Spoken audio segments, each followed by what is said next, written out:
existem esses vícios, né? Esses pecados que nós cometemos diariamente. A mentira é algo tão comum no nosso meio, que a gente fala assim, uma mentirinha para se defender, né? Uma mentirinha para se esconder, é uma mentirinha para justificar, é uma mentirinha para tudo, está dentro da gente. Quem não mente aqui, levante a mão. Glória a Deus, que o povo está me mentindo, viu? Porque se você dissesse que não mentia, eu já ia te denunciar, que a Bíblia diz que todos aqueles que dizem que não mente já está mentindo. Então, glória a Deus, que o povo está lendo Bíblia aqui, viu, pastor? O povo está chegando a Deus aqui nesse lugar. Então, irmãos, as obras da carne são essas todas e um pouquinho mais. Um pensamento impuro é obra da carne.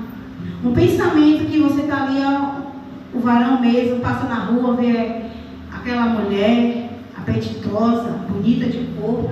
Às vezes vê até uma irmã na igreja toda coberta dos pés à cabeça, mas a sua mente está com um desejo diabólico e começa a cobiçar aquela mulher. Não precisa estar nu, não. Não precisa estar nu, não. Existe no nosso meio, dentro da igreja, eu estou falando na igreja em geral, que temos alguns vícios, algumas obras da carne dentro de nós que ainda nós não sabemos dominar. Por que nós não sabemos ainda dominar? Porque nós não conhecemos ainda o fruto do Espírito Santo. Porque nós não queremos ser conduzidos pela vontade de Deus. Porque nós ainda não conhecemos o verdadeiro caráter de Deus. E nós ainda não queremos viver na plenitude de Deus. Então, toda vez que nós nos afastar de Deus, vamos viver a carnalidade dentro de nós. Se quiser se afastar da carnalidade, se aproxime de Deus. Eu estava lendo aqui essa semana um pouco e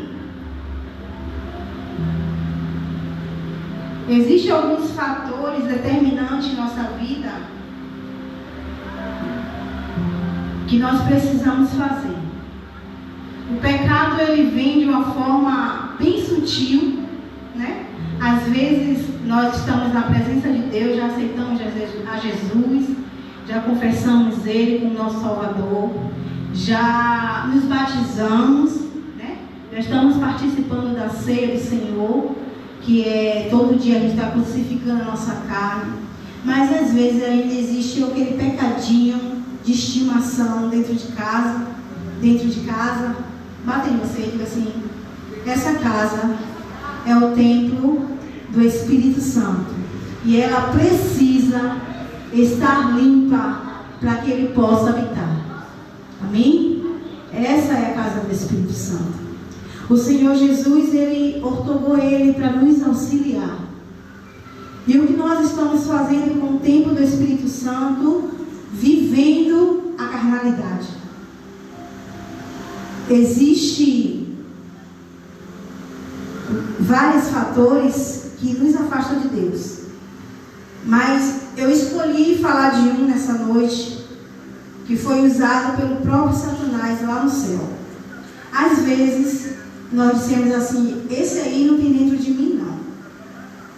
De maneira nenhuma. O orgulho. O orgulho de se achar ser maior ou melhor do que alguém. O orgulho foi o fator principal que levou Satanás, que era, para quem os levitas aqui, ele era o regente lá do céu, né? O principal, que coordenava os louvores celestiais, colocado em um lugar com brasas vivas, fumegantes, com coisas preciosas, brilhos, pedras, tudo aquilo que eu desejaria ter. Satanás ele tinha. Antes ele era chamado de anjo de luz, o nome dele é Lúcifer. Só que o seu orgulho em estar ali realizando, imagine, um dia eu me perguntei, eu disse: Senhor, se nós estamos aqui no mundo, aceitamos a Jesus, conhecemos as obras da carne, quando nós passamos para o lado de Cristo, nós precisamos abrir mão de tudo isso para estar na glória, não é assim?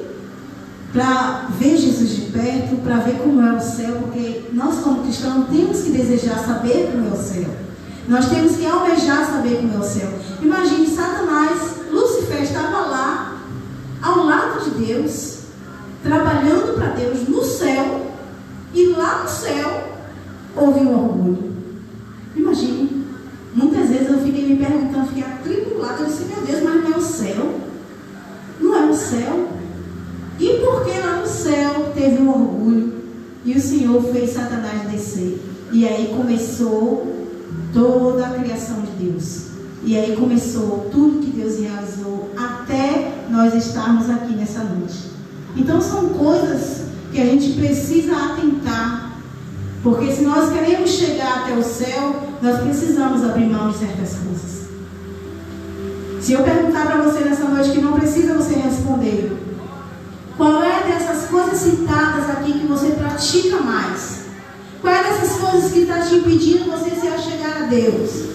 Qual o tipo de carnalidade que eu estou vivenciando no meu culto, quando eu estou dentro da igreja, quando eu estou no meio da sociedade? O que é que eu tenho feito que só os olhos do Senhor e só os olhos de Satanás também estão vendo? Porque às vezes nós nos iludimos, Deus está me vendo, mas Satanás não. Deixa eu te dizer uma coisa, querido. Satanás, ele foi declarado inimigo de Deus. E quando nós nos alistamos no reino de Deus, nós temos por obrigação de guerrear a favor do reino de Deus.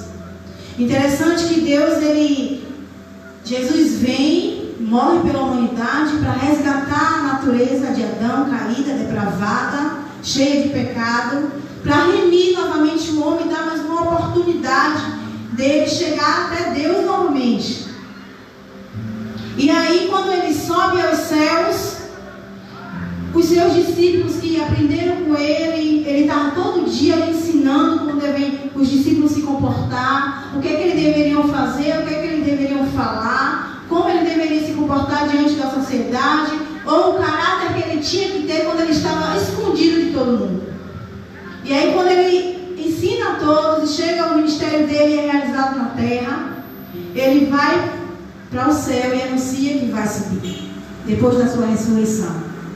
E os seus discípulos ficam apavorados, perguntando: e agora o que nós vamos fazer? O que será de nós? O Senhor está subindo, vai nos deixar órfãos por acaso? E o Senhor, Ele nos deu um presente, que é o Espírito Santo, para nos ensinar diariamente como nós deveremos nos comportar, já que a parte de Jesus Ele já tinha feito na terra. E aí, quando Ele sobe, Ele disse: não se preocupe não, nas minhas palavras, que eu não vou deixar vocês só. Eu vou enviar um outro Consolador, um amigo, que vai te ensinar a estar com você, dentro de você. Ele vai permanecer dentro de você, se assim a gente permitir. Porque é necessário permitir que o Espírito venha habitar dentro de nós. Então, algumas carnalidades acontecem, algumas coisas terríveis acontecem no nosso meio, porque nós não estamos nos inclinando para Deus. Toda vez que você se inclinar para Deus, você vai conhecer mais a Deus. Um exemplo bem simples, quando nós estamos namorando, né? E aí, a gente ainda não conhece direito o namorado. Aí, quem vai determinar quem ele é e quem nós somos é um fator chamado tempo. Então, o tempo vai determinar quem somos nós, quem é aquela pessoa. Então, é necessário marcar vários encontros para se conhecer, não é assim? É necessário marcar encontro, aí pega na mão, né? No meu tempo eu não podia beijar.